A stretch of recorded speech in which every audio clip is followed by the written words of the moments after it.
কি জন্মদিন বাড়ি খাওয়া হলো? এবার পড়াশোনায় মন দি। নে। বলছি, ওর লাস্টবারের পরীক্ষায় তো সিলেবাসই শেষ হলো না।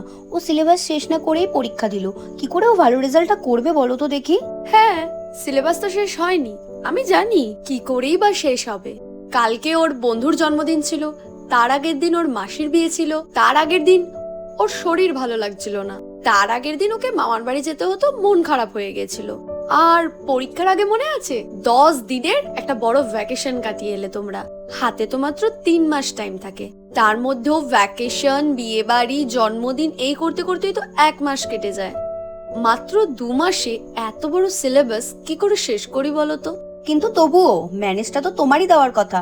এমনি এমনি তো তোমাকে মাইনে দিই না, তাই না? ওকে আমি যেদিন থেকে পড়ানো স্টার্ট করেছি সেদিন থেকে আরেকটা স্টুডেন্টকেও পড়ানো স্টার্ট করেছি। তার তো সিলেবাস শেষ হয়ে রিভিশন হয়ে গেল দুবার। যতদিন না ওর এই 2 দিন পর পর ছুটিটা বন্ধ হবে ততদিন কিন্তু ও পিছিয়েই থাকবে। আমি তো কোনো ম্যাজিশিয়ান নই যে এত বড় সিলেবাসটা আমি ম্যাজিক করে ওর মাথার মধ্যে ঢুকিয়ে দেব। সব সময় টিচারদের দোষ না দিয়ে একটু বাচ্চাদেরকেও বোঝাতে শিখুন। হোমওয়ার্ক হয়নি নিশ্চয়?